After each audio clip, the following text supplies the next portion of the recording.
Guys EPL limited आपको पता है ये कौन सी कंपनी है? ये पैकेजिंग सेक्टर कंपनी 1982 में ये इनकॉर्पोरेटेड थी। इसका काम ना लैमिनेटेड ट्यूब्स एक्सट्रूडेड ट्यूब्स का काम है। ये लैमिनेट करते हैं कैप्स, क्लोजर, डिस्पेंसिंग, इन सब चीज़ों में इसका काम देखने को मिलता है। सो गाइस एक्चुअली में क्या है, ये mainly packaging solutions and FMCG, pharma और केयर, होम केयर सेक्टर्स के अंदर है। गाइस इंडिया के अलावा ये मल्टीपल कंट्रीज में मैन्युफैक्चरिंग एक्सपोर्ट का काम करती है। ठीक है, एनएससी बेसी भी दोनों में देखने को मिल जाएगी। एंड ये आपको ये देखोगे अब 6 महीने में से 5% की दिखाई, लेकिन मैक्सिमम तौर पे देखा जाए तो 2020 में इसका आईपीओ आया था, लेकिन उसके बाद से इसमें काफी हर्डल्स देखने को मिला है, ज्यादा कुछ तेजी देखने को नहीं मिली है। पिछले 5 साल में भी देखोगे तो 70% का रिटर्न है, और 1 साल में भी देखोगे 21% की गिरावट है। मतलब शेयर में ज्यादा कुछ तेजी अभी हाल फिलहाल में नहीं आई है। एक बूस्ट नहीं मिला कंपनी को, कहते हैं ना एक बूस्ट मिलना, किक मिलना, वो अभी कंपनी को नहीं मिली है। अगर 2022 से 2 साल के अंदर भी देखोगे तो लगभग इसने ज्यादा से ज्यादा 60-70% का रिटर्न दिया है, उससे ज्यादा का रिटर्न नहीं दिया है गाइस। ठीक है, अब मैं आपको एक चीज और बताना चाहूंगी कि पैकेजिंग एंड पैकेजिंग इंडस्ट्री का डिमांड स्टडी है। ठीक है, ये चीज आप लोगों को जाननी पड़ेगी।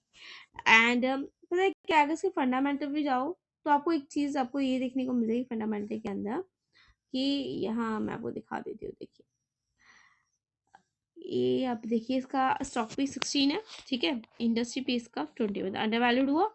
दूसरा आरओई काफी अच्छे देखने को मिलते हैं कि 15 से अबव है। गाइस मैंने जो आपको बताया ना कि ये FMCG, pharma, home, personal care sectors के लिए भी ट्यूब एंड पैकेजिंग सोल्यूशन देती है। गाइस कंपनी एक्सपोर्टेड और ग्लोबल क्लाइंट्स है, एंड ये एक पॉजिटिव साइन है रिलेटिव टू ग्रोथ, जिससे लॉन्ग टर्म पोटेंशियल हो सकता है अगर ग्रोथ अच्छी रही। तो ये पी अगर 20 क्या 16 के आसपास देखने को मिला, मुझे तो सही लग रहा है। ठीक है, मतलब वैसे नहीं सही, आप स्टडी करके चलिएगा। आप देखिए एक चीज और है शेयर को हाईलाइट करने का कि इसके अंदर ना देखिए एफआई की होल्डिंग बढ़ रही है, और जहां भी फॉरेन इंस्टीट्यूशन की होल्डिंग बढ़ती है तो कहीं ना कहीं वो शेयर काफी ज्यादा अट्रैक्टिव हो ही जाता है। गाइस अगर आप फ्यूचर आउटलुक की बात करो तो अगर EPL consistent double digit revenue growth और मार्जिन एक्सपेंशन मेंटेन कर सकता है तो 2 से 3 साल में हजारों में डिसेंट अपसाइड हो सकते हैं। गाइस मैं अगर देखा जाए एक मोमेंटम है, शॉर्ट टर्म के अंदर भी देखने को मिल रहा है, लॉन्ग टर्म के अंदर भी देखने को मिल रहा है। आपको पता है एक रिस्क क्या है? रिस्क ये है कि ये पैकेजिंग इंडस्ट्री में raw material cost, logistic cost और ग्लोबल डिमांड स्लोडाउन का एक रिस्क है। अगर ग्लोबल ऑपरेशंस होने का कारण currency, trade policies, export slowdown का इम्पैक्ट भी हो सकता है शेयर के ऊपर।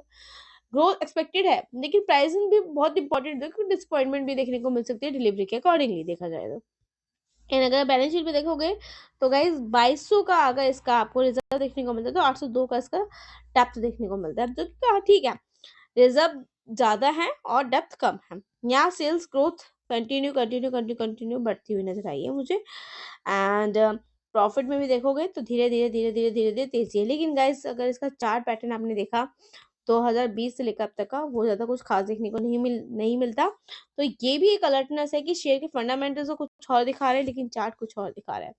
अभी क्या है, सेल्स रेवेन्यू में ग्रोथ आई थी। ठीक है, जून क्वार्टर के नंबर में, एंड नेट प्रॉफिट में भी देखोगे तो उसमें भी ग्रोथ देखने को मिल रही थी।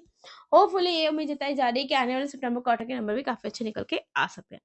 बाकी as always I said study करके ही चलेगा, क्योंकि मेरे चैनल में किसी भी शेयर को खरीदने बेचने की सलाह नहीं दी जाती है। फाइनेंशियल एडवाइस की एडवाइस जरूर लीजिएगा। बाकी मिलेंगे नेक्स्ट वीडियो में।